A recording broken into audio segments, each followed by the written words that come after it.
Hey everybody, it's 123 Mr. B here. We're doing some more breaking math, dealing with division statements now. So last video we did something that involved linear division. This video we are going to do vertical stuff here, okay?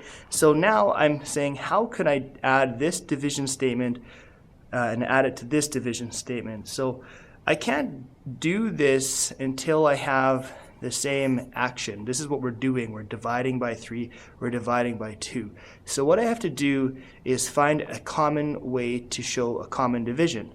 And how I do that is I make skip count lists of each number, 3, 6, 9, 12. I just kind of go up a couple and see what happens.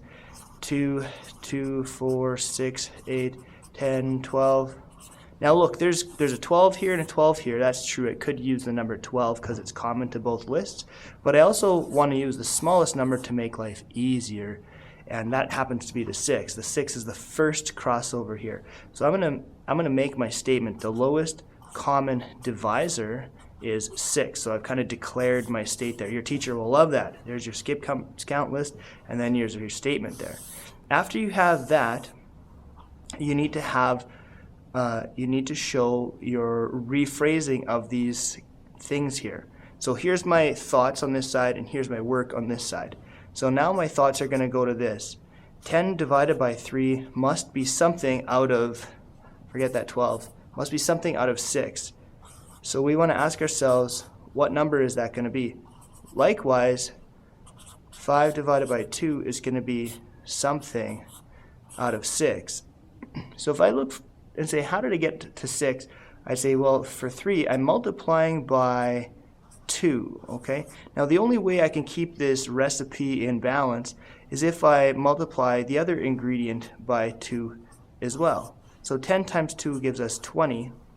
And likewise over here, to go from 2 to 6, I'm timesing by 3. Therefore, to keep this recipe in balance, I have to multiply the top number by 3 as well. So this number and this number are always going to be the same. This number and this number are always going to be the same. So 5 times 3 is 15. So here I have my original division statement, and now I have the revised division statement. So I'm going to go back to my work side here, and I'm going to carry things down. I'm going to start with an equal sign. I'm going to rephrase that one. That's 20 divided by 6. Whatever the sign is comes exactly down in that spot. It doesn't move over here or there. And then 5 divided by 2 ends up being 15 divided by 6. Now this is the part that a lot of people forget or simply aren't taught, and I wish they were. Once you have two division statements that are over top of the same divisor, we can combine them, 20 plus 15, and just write that divisor one time. This little added step here, trust me, the more fluid you are at this, the better you are at just seeing this because of your practice, the faster you will be at math, especially going forward. So we'll continue this. Equal signs coming down in a reasonably straight line. 20 plus 15 is 35, and we're going to do it divided by 6. And all we have to do to solve from this stage is think of our skip count family of 6. So though it's already, I don't have it yet, so I'm going to make it over here. Skip count family of 6, 6, 12, 18, 24, 30, 36. I see 36 is too big for 35, but I know that 30 works. So I can look at 35 and say, that's kind of the same as 30 plus 5 over 6. So what I've done is I've actually re-split it up.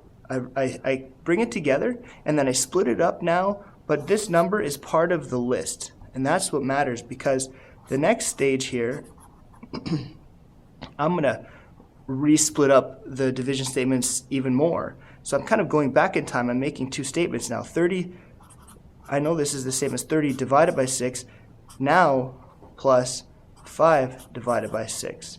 Now I would put this below, but I just don't have the space right now.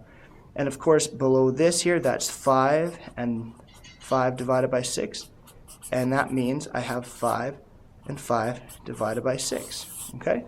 So there's my thought clouds from here to here, and here's my work.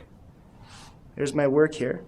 So here, everything is nice and aligned and aligned. The equal signs are nice and aligned, and then we have them split up. We bring them together. We re-separate them using the skip count list.